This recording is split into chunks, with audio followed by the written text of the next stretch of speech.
பெண்கள் தெய்வீக முகத்தோற்றம் பெற, உங்கள பார்த்தாலே நெறைய பேர் கடவுள பார்க்குற மாதிரி இருக்கீங்கன்னு என்னுடைய கண் முன்னாடியே சொல்றத நம்மளால பார்க்க முடியுது. ஸோ, நீங்க இந்த கொஸ்டினுக்கான பதில் சொன்னீங்கன்னா, இன்னும் நல்லா இருக்கும் அப்படின்னு நான் ஃபீல் பண்றேன். சொல்லுங்கம்மா. ஏன்னா பெண்ணுங்கிறவ மகா பெரும் சக்தி. அந்த சக்தியினுடைய இயக்கத்துல தான் ஆணினுடைய ஆளுமை இருக்கு. பெண்ணுங்கிறவ முக வசீகரத்தோட, பார்க்கறதுக்கு தெய்வ கடாட்சத்தோட, தெய்வீக தன்மையோட அவ இருக்கணும். இதை பண்ணீங்கன்னா கண்டிப்பாக தெய்வ அம்சத்தோட, முகப்பொலிவோட, அதே நேரம் வசீகர தோற்றத்தோட இந்த மந்திரத்தை சொல்லும்போது உங்க முகம் மாறிடும். இதை செய்து பாருங்க. வாழ்க்கையில உங்களுடைய தெய்வ அம்சத்தையும் தெய்வ அனுகிரகத்தையும் அதோட தெய்வ பொலிவையும் அடுத்தவங்க பார்த்து வியக்கிற அளவுக்கு இருக்கும். நேயர்கள் அனைவருக்கும் அன்பான வணக்கங்கள். இன்னைக்கு நம்ம யாரை சந்திக்க வந்திருக்கோம் அப்படின்னா, அருள்வாக்கம்மா அப்படின்னு மக்களால செல்லமா அழைக்கக்கூடிய காளி மாதாஜி அம்மா அவர்களை தான் சந்திக்க வந்திருக்கோம். வணக்கம்மா. வணக்கம்மா. அம்மா, நீங்கள் நிறைய நல்ல பதிவுகள், பூஜை முறைகள், நிறைய நல்ல விஷயங்களை மக்களுக்கு எடுத்து சொல்கிறீங்க. இன்னைக்கான டாபிக் பெண்கள் தெய்வீக முகத்தோற்றம் பெற, உங்களை பார்த்தாலே நிறைய பேர் கடவுளை பார்க்குற மாதிரி இருக்கீங்கன்னு என்னுடைய கண் முன்னாடியே சொல்கிறத நம்மளால பார்க்க முடியுது. ஸோ, நீங்கள் இந்த கொஸ்டினுக்கான பதில் சொன்னீங்கன்னா இன்னும் நல்லா இருக்கும் அப்படின்னு நான் ஃபீல் பண்ணுறேன். சொல்லுங்கம்மா. அனைவரும் சர்வகடாட்சம் பெறுக. தான் தோன்றி ருத்ரஸ்ரீ ஷீரடி சாய்பாபா புவனேஸ்வரி கஷேத்திரத்துலேருந்து இந்த பதிவு உங்களுக்காக. பெண்கள் அப்படின்னாலே 2 கண்கள்னு சொல்லலாம். எப்படி ஒரு மனிதனுக்கு ரெண்டு கண்கள் முக்கியமோ அது மாதிரி பெண்கள் நம்ம வீட்டுக்கு ரொம்ப முக்கியம். ஏன்னா பெண்ணுங்கிறவ மகா பெரும் சக்தி. அந்த சக்தியினுடைய இயக்கத்துல தான் ஆணினுடைய ஆளுமை இருக்கு. அப்படிப்பட்ட ஒரு பெண்ணுங்கிறவ முக வசீகரத்தோட, பார்க்கறதுக்கு தெய்வ கடாட்சத்தோட, தெய்வீக தன்மையோட அவ இருக்கணும். சரி, இந்த தெய்வீக தன்மை எந்த விதத்தில் வரும்? சில பேருக்கு பிறவிலேயே வரும், சில பேருக்கு நம்மளா பார்த்து கொண்டு வரணும். இப்படி 2 ரகங்கள் உண்டு. அதனால ஒரு பெண்கள் சாமுத்திரிகா லட்சணத்தில் பெண்களுடைய அங்கங்களையும் முக அமைப்புகளையும் தனித்தனியாக பிரித்து சொல்லுவாங்க. அதே மாதிரி ஒரு பெண்ணினுடைய தோற்றம் ஒரு கம்பீரமாக இருக்கணும், அதில் ஒரு நளினம் இருக்கணும், அதில் ஒரு நாணம் இருக்கணும், அதில் ஒரு புன்னகை இருக்கணும், அதில் ஒரு தெய்வீக பொலிவு இருக்கணும். இது எல்லாம் ஒன்று சேர்ந்து கிடைக்கணும்னா முதல் விஷயம் என்னென்னா தெய்வத்தினுடைய அனுகிரகம் இருக்கணும். அந்த தெய்வத்தினுடைய அனுகிரகம் இருந்தால் மட்டும்தான் இதெல்லாம் கிடைக்கும். சரி, அந்த தெய்வத்தினுடைய அனுகிரகத்தை பெறுவது எப்படி? அந்த அனுகிரகத்தை பெறதுனால ஒரு தெய்வ அம்சமாக ஒரு பெண் மாறக்கூடிய தன்மை எப்படின்றதான் பார்க்க போகிறோம். ஒவ்வொரு பெண்ணும் பார்த்தீங்கன்னா செவ்வாய் வெள்ளி, இந்த செவ்வாய் வெள்ளியில் கடல் ஸ்தானம் பண்ணணும். சரி அம்மா, எப்படிம்மா நாங்கள் எப்படி கடலை தேடி போகிறது அப்படின்னு கேட்க வேண்டாம். நம்ம இருக்கிற இடத்துலையே அந்த கடல் ஸ்தானத்தை பண்ண முடியும்.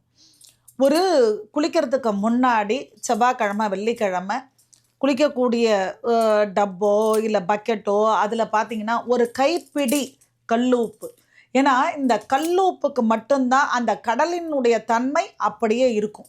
அந்த கல்லுப்பை ஒரு பிடி எடுத்து இதில் ஜலத்தில் போட்டுக்கணும். அதில் கொஞ்சம் ஜவ்வாது, பச்சை கற்பூரம் பொடிச்சு போட்டுக்கணும். இப்போ ஸ்நானம் பண்ணுறதுக்கு முன்னாடி செவ்வாய் வெள்ளி மட்டும்தான் பார்த்திங்கன்னா எண்ணெய் தேய்த்து குளிக்கணும். மற்ற நாட்கள் எண்ணெய் தேய்த்து குளிக்கக்கூடாது.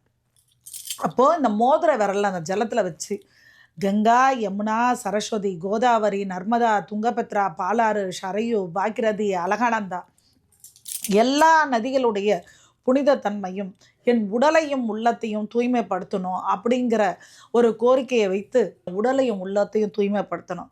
கங்கா தாயே மன அமைதியை கொடு, மன சந்தோஷத்தை கொடு அப்படின்ற வேண்டுதலை வச்சுட்டு ஸ்தானத்தை பண்ணிட்டு அன்னைக்கு அதாவது என்ன பண்ணணும்னா இந்த செவ்வாய் வெள்ளி நான் இந்த ஸ்தானம் பண்ணணும்னு சொல்லியிருக்கேன்.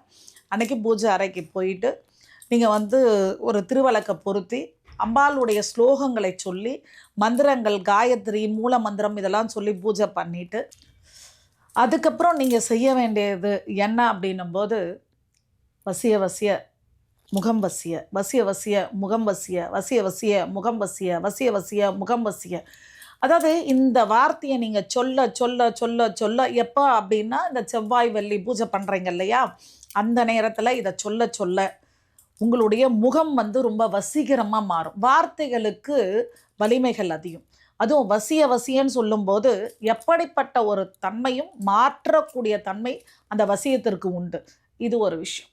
இரண்டாவது, ஒரு பெண்ணுங்கிறவ தலை நிறைய பூ வைக்கணும், கை நிறைய வளையல் போடணும், காலில் சலங்கை உள்ள அந்த குலுசை போடணும். கட்டக்கூடிய வஸ்திரம் ஏழ்மையாக இருந்தாலும் சரி, வசதி படைத்தவங்களாக இருந்தாலும் சரி, தாங்கிட்ட என்ன இருக்குது அதை கொண்டு அழகு. அம்மா இன்னைக்கு வந்து பூ விற்கக்கூடிய விலையில் 75 ரூபா 50 ரூபா அப்படி பூ விற்குது, தலை நிறைய பூ வைக்க சொன்னீங்கன்னா ஒரு 4 முழம் வாங்க வேண்டியது இருக்கும்.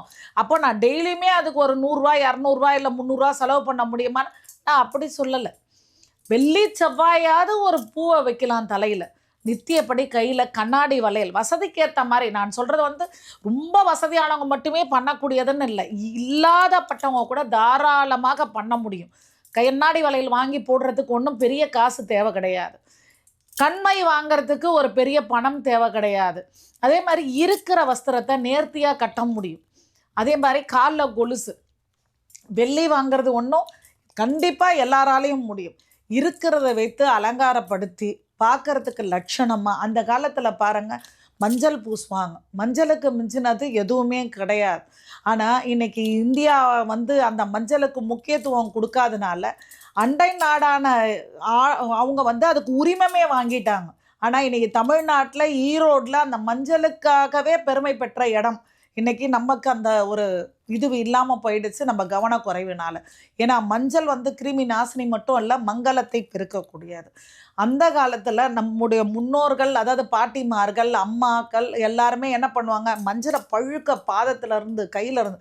இதில் 2 விஷயங்கள். முகத்தில் இருக்கக்கூடிய அந்த கண்ணுக்கு சின்ன சின்ன முடிகள் கூட உதிர்ந்துடும். அதே நேரம் இந்த கருமை வராது, கண்ணுக்கு கீழே கருவளையம் வராது. ஆன்டிபயாட்டிக், அதாவது வந்து அது வந்து கிருமி நாசினி மட்டும் இல்லாமல் முகப்பொலிவை கொடுக்கக்கூடியது. இப்போ யாரும் அதை பயன்படுத்துறது கிடையாது. ஆனால் ஒன்று பண்ண முடியும், என்ன அப்படின்னா, இரவு படுக்கும்போது பால் ஏடோட மஞ்சளை கலந்து முகத்தில் போட்டுட்டு படுக்கிறோன்னும் போது மறுநாள் காலையில் வெது வெதுப்பான தண்ணியில் அலம்பும்போது அந்த பாலுக்கு தோஷ நிவர்த்தி பண்ணக்கூடிய தன்மை உண்டு, அந்த மஞ்சளுக்கு மங்களத்தை கொடுக்கக்கூடிய தன்மை உண்டு. இதை பண்ணிங்கன்னா கண்டிப்பாக தெய்வ அம்சத்தோட, முகப்பொலிவோட, அதே நேரம் வசீகர தோற்றத்தோட இந்த மந்திரத்தை சொல்லும்போது உங்கள் முகம் மாறிடும். இதை செய்து பாருங்கள். வாழ்க்கையில் உங்களுடைய தெய்வ அம்சத்தையும் தெய்வ அனுகிரகத்தையும் அதோட தெய்வ பொலிவையும் அடுத்தவங்க பார்த்து வியக்கிற அளவுக்கு இருக்கும்.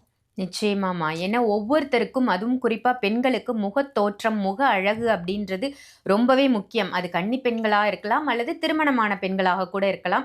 நீங்க சொன்ன மாதிரி அவங்கள பார்த்த உடனே ஒரு லக்ஷ்மிகரம், ஒரு மங்களகரமான தோற்றம் வந்து கொடுக்கணும் அப்படின்ற பட்சத்துல நீங்க சொன்ன அத்துணை வழிமுறைகளையும் மக்கள் பின்பற்றி ரொம்ப சிறப்பா தன்னுடைய முகத்தை பொலிவோடு வச்சுக்கணும், தெய்வீக பொலிவோடு வச்சுக்கணும் அப்படின்னு கேட்டுக்கிறேன். நல்ல ஒரு அற்புதமான பதிவளித்ததற்கு நன்றிங்கம்மா. நன்றிம்மா. ஜெய் சாய்ராம்.